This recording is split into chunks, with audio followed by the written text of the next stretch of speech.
Remember to subscribe to our YouTube channel at NDN TV Nigeria. Click on the subscribe button and be the first to get notifications.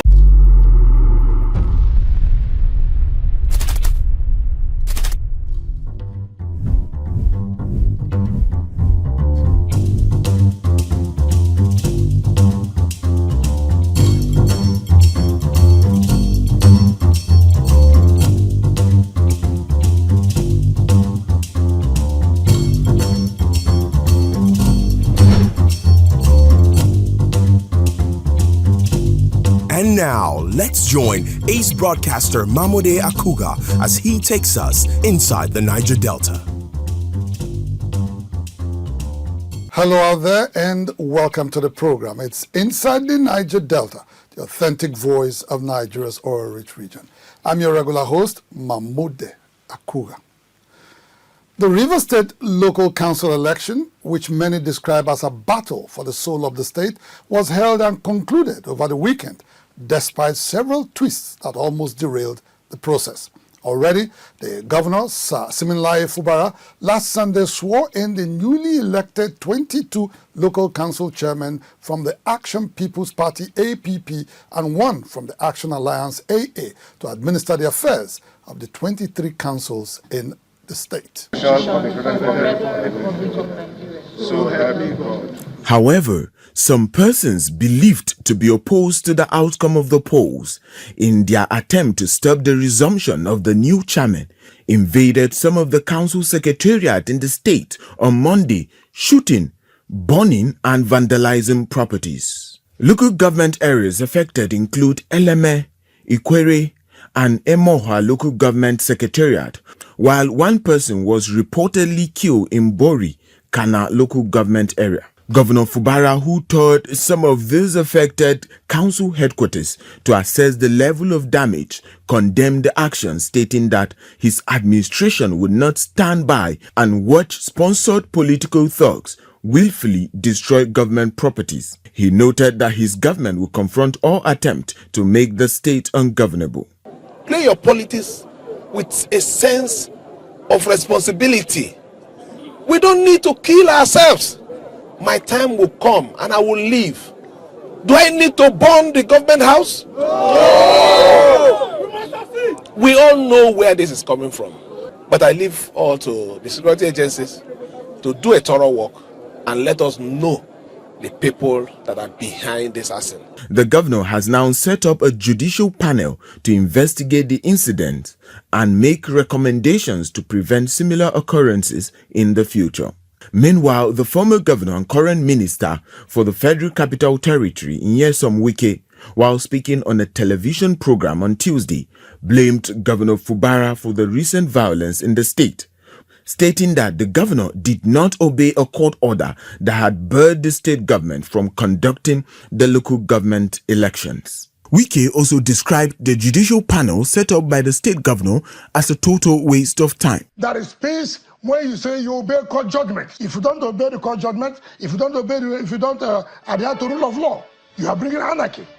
Reacting to the turnout of event in the oil-rich state, President Bola Ahmed Tinubu, in a statement issued by his special advisor on information and strategy, Bayo Onanuga, urged political actors and their supporters to desist from taking the laws into their hands, noting that all grievances must be channeled to the courts of the land for amicable settlement. He further directed the Nigerian police to step in and prevent further breakdown of law and order while preventing the destruction of government facilities. For their part, the people of Rivers State who spoke to our correspondent on the political situation in the state say they are not happy with the so-called political godfatherism syndrome playing out in the state, which they noted is becoming unbearable. We get to allow the man, because the man has succeeded in being in power. His own turn has come and go. He's not supposed to be there and begin to command somebody in authority already. He's setting confusion. Now, he hand over to his own boy, which is Fubara. At the end of the day, he must give him the liberty. He must give him that freedom, making rule. As the Rivers situation continues to degenerate, it is however important that all actors and their supporters toe the path of peace, respect the sensibilities of the masses, and uphold the laws of the land as they go about their dealings, having in mind that governance is to better the lot of the citizens and not a self-seeking venture for the sole control of political and governance systems. Inside the Niger Delta. Managing Director and Chief Executive Officer of the Niger Delta Development Commission, NDDC, Dr. Samuel Ogbuku, says that the task of empowering youths across the oil-rich Niger Delta region is far too cumbersome for any single agency of government to handle. Dr. Ogbuku made this known last week during the inauguration of Phase 2 of Project Hope, which is the implementation phase in Port Harcourt. He called on both government and private sector stakeholders to unite in addressing this critical issue. According to the latest data from the National Bureau of Statistics, the unemployment rate in the Niger Delta region remains disproportionately high compared to the national average. Abia State leads with an unemployment rate of 18.7%, closely followed by Rivers State at 13.4%, while Nigeria's national average sits at 5.3%. This disparity is especially evident among the youth, with contributing factors such as limited availability of entry-level jobs, lack of work experience, and a gap in education and specialized skills. This has been described as one of the chief contributors to increased restiveness and criminal activities across the region, including crude oil theft and militancy, which have a detrimental impact on the national economy. To stem the tide, the Regional Intervention Agency, known as the Niger Delta Development Commission (NDDC), have been rolling out several initiatives such as the ongoing Holistic Opportunities Program of Engagement, otherwise known as Project Hope, which was launched in July 2023 to train youths and prepare them for meaningful engagements. In the last year, the Commission has deployed collation officers to all the 185 local government areas in the region to first enroll the teeming population in the area into the platform of the project, so as to allow proper planning and the delivery of tailor-made initiatives to engage them. Under the platform of Project Hope, what does it give to us in the Niger Delta? For you to be a beneficiary, you have to register. Once you're registered on the platform, on the various fields that are out there for you to participate, the NDDC can only engage you in areas of your competence. As against in the past, when opportunities come for various training, you find out that people are being selected. Once these beneficiaries are selected, most of them, they don't even have passion in the areas where they are being selected to be trained. Ambassador Blessing Fubara, who gave an overview of Project Hope, outlined the areas of focus to include training in agriculture, music and arts, technology, militech, entrepreneurship, maritime, which will be known as NDDC cadets, underwater welding, and compressed natural gas (CNG) technology. In his goodwill message, former NDDC Managing Director Timi Alaibe commended the current leadership for its continued efforts in shaping the future of young people across the Niger Delta region. You will recall that we have toyed with ideas and plans. You will recall we have burnt resources in planning, in engagement, in focus group discussions. Today, those plans and ideas have now germinated into implementation.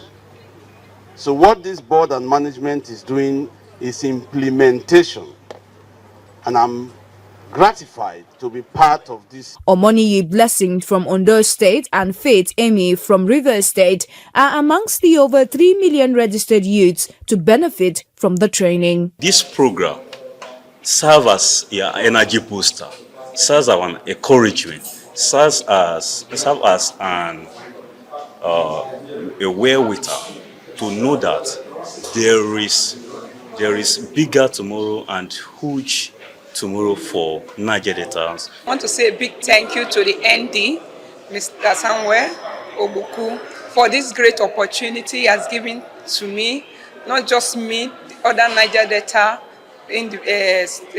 citizens. Inside the Niger Delta. The Niger Delta Development Commission, NDDC, has concluded the training of 200 women and youths in livestock farming and agro-processing at the AKUGHA farms in AKUGHA, Sapele local government area of Delta State.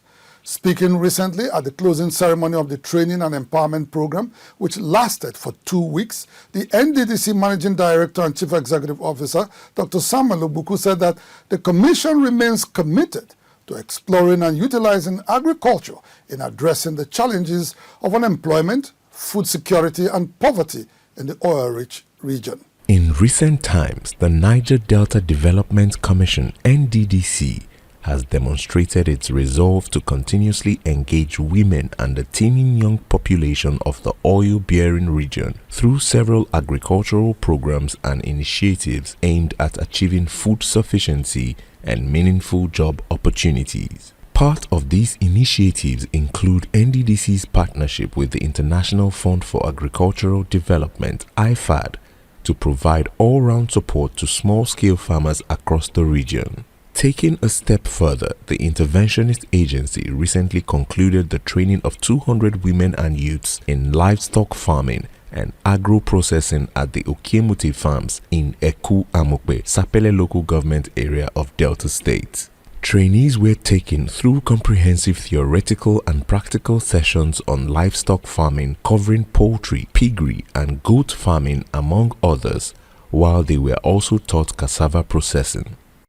The Managing Director and Chief Executive Officer of the NDDC, Dr. Samuel Ogbuku, who was represented by the Director Agric and Fisheries in the Commission, Dr. Winifred Madume, expressed delight that the program was particularly inclusive of women who constituted the majority in farming activities across the oil-rich region. I join you to synergize via the formation of cooperative groups and further seek support from NDDC, state and federal governments and agricultural financial institutions for the promotion and development of the livestock sector so we can improve the protein sources to meet local needs and encourage export.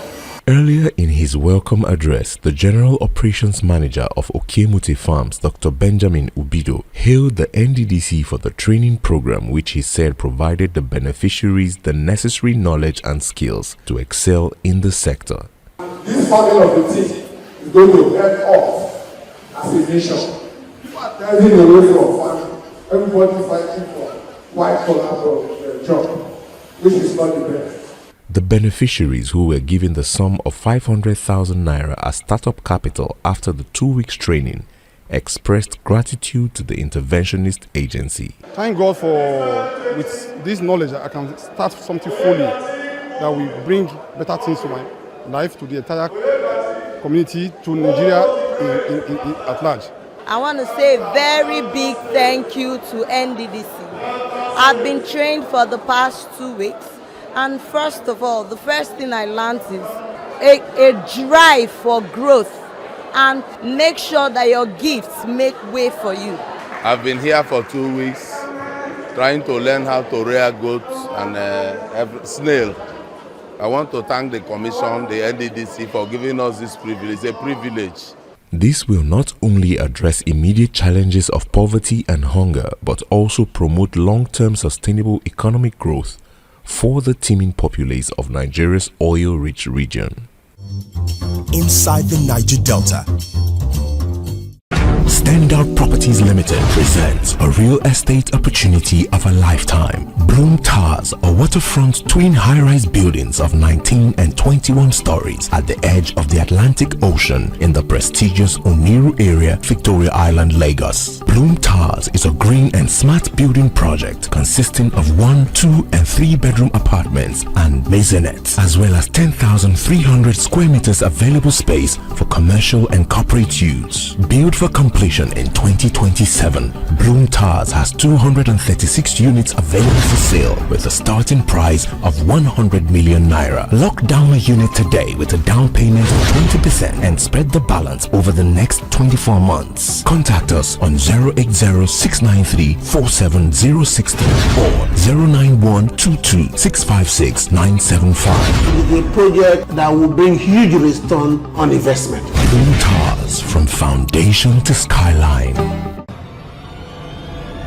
Ezekiel Group, oil and gas, dredging, power and air transportation. Ezekiel Group, petroleum product sufficiency, energy sustainability and infrastructure development. Bayelsa State Governor Senator Doyediri has reiterated his administration's commitment to fostering comprehensive development and improving the welfare of both residents and Bayelsans through his ongoing physical infrastructure renewal initiatives and socio-economic reforms across the state. Senator Diri gave this assurance last week during a state broadcast to commemorate Nigeria's 64th independence anniversary and the 28th year anniversary of the creation of Bayelsa State. Since gaining independence in 1960, Nigeria has faced a complex journey marked by political turbulence, economic fluctuations, and social transformation. However, despite these challenges, the nation has made strides towards democratic governance and economic growth, reflecting the resilience of its diverse populace. Bayelsa State, carved out of Rivers State on the 1st of October 1996 by the Sani Abacha's military government, has similarly navigated its own path. It was created primarily to address the perceived socio-economic and political marginalization experienced by the Ijaw and other minority ethnic groups in the old Rivers State. Prior to its creation and sadly to date, its peoples have faced numerous challenges, including inadequate infrastructure, limited access to education, and overwhelming healthcare needs, amongst many others. Reflecting on the state's journey since its establishment, Senator Diri last week during his National Independence Day address, which is also the state's 28th-year anniversary of creation, said the path has indeed been challenging but ultimately rewarding, with obvious progress from where it used to be about 3 decades ago. We recognize and appreciate the efforts of our past administrations in our state. The courage, strength, and ingenuity of all of us have sustained the principles of development set out by our founding fathers. These achievements have laid the foundation for our assured prosperity agenda, which is our compass steering us towards a happier future for Bayelsa State in our second term. The governor also noted that he will continue to consolidate on the gains of previous administrations to further accelerate development across all sectors of the economy in the state. In another development, Senator Diri, during the 139th State Executive Council meeting held at the Government House in Yenagoa last week, reiterated the commitment of his prosperity administration to ensuring the growth and development of the agricultural sector in the state to further alleviate the economic hardships being experienced in the country. The tractors that were promised is already on the way. I don't know if they have landed. I'm aware that the rice mill is also on their way. And what I want us to do is that will be a takeoff. We are going to, through them, procure more of those tractors, procure more of those rice mills. And I want people to be involved in commercial agriculture. Inside the Niger Delta. Delta State Governor Right Honorable Sharif Oborewori says his administration is dedicated to ensuring that no part of the state is excluded from its development efforts. He reiterated that his more agenda which stands for Meaningful Development, Opportunities for All, Realistic Reforms and Enhanced Peace and Security, will drive rapid socio-economic advancement across the entire stretch of the state, including riverine communities. Governor Burawari made this statement last week during the inauguration of newly constructed classrooms, hostel facilities, and a laboratory at the Model Secondary School in Ogula, Burutu local government area of Delta State. Right Honorable Sheriff Oboriowori, after celebrating Nigeria's 64th independence anniversary in style last week in Asaba, proceeded to commission several key projects across communities in Delta State. This project includes a lecture hall constructed by the state government at the Maritime University, Okerenkoko, in Warri Southwest local government area. Additionally, state-of-the-art classrooms, hostel facilities, and a laboratory at the Model Secondary School, Ogula, in Burutu local government area were also inaugurated.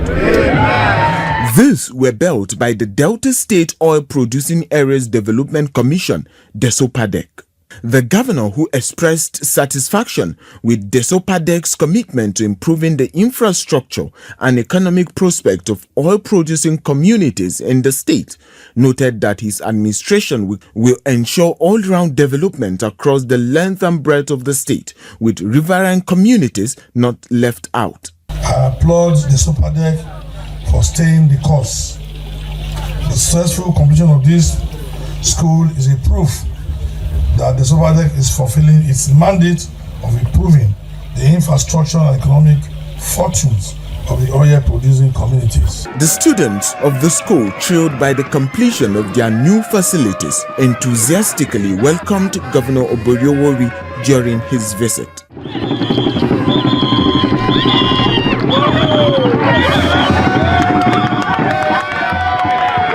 In a related development, the people of Igbide in Isoko South local government area of the state have expressed their gratitude to Governor Oboriowori for responding to their long-standing appeal by awarding the reconstruction of the 5.7-kilometer Igbide-Olomoro Road. The oil-producing community had endured years of hardship due to the road's poor condition, which hampered daily activities and economic life. This road has been a problem to us for the past 20 years. We've been writing to previous administration. But just 1 year in office, His Excellency heard our cry and directed that they come for the scoping.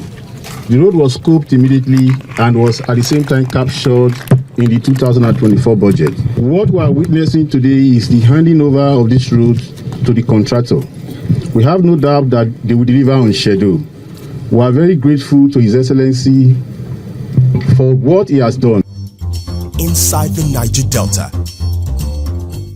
On Saturday, the 5th of October 2024, the people of Asaba in Delta State gathered together to coronate a new monarch for the kingdom. He is Professor Epiphany Chibogo Azinge, a senior advocate of Nigeria and former Director General of the Nigerian Institute for Advanced Legal Studies. Professor Azinge had earlier emerged as Asagba of Asaba designate on the 18th of August 2024 after he was chosen by the 5 quarters of the kingdom during an enlarged meeting of Asagba Council and members of the kingdom. The coronation, which marked his formal ascension as the new monarch of Asaba, was led by the Onihe of Asaba, Chief Ubaka Ato, the kingdom's traditional chief priest, and other elders of the kingdom, who offered sacred prayers invoking the blessings of both the ancestors and the deities of the land upon the new monarch. God bless you.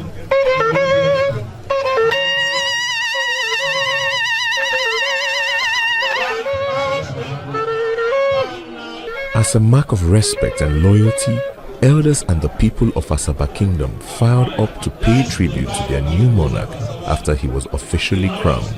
The event was attended by distinguished dignitaries including prominent political figures and traditional rulers from neighboring communities, as well as residents who spoke highly of the new monarch, wishing him a peaceful reign. We are happy to have such personality as the 14th Asaba of Asaba. Already you can see jubilation all over the town.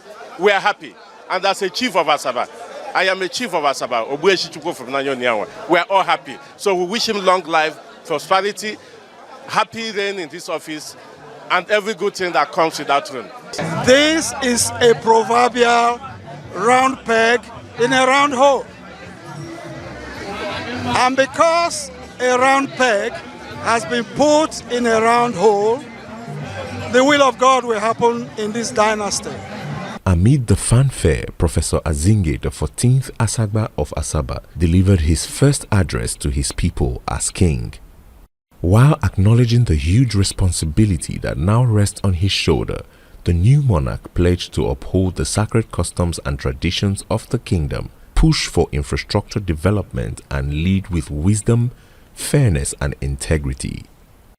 I will continue to support the government as we strive to make Asaba the state capital of our dreams. I will push and network with federal government to attract institutions, more institutions to Asaba. I will make justice, fairness to all the mantra of my leadership,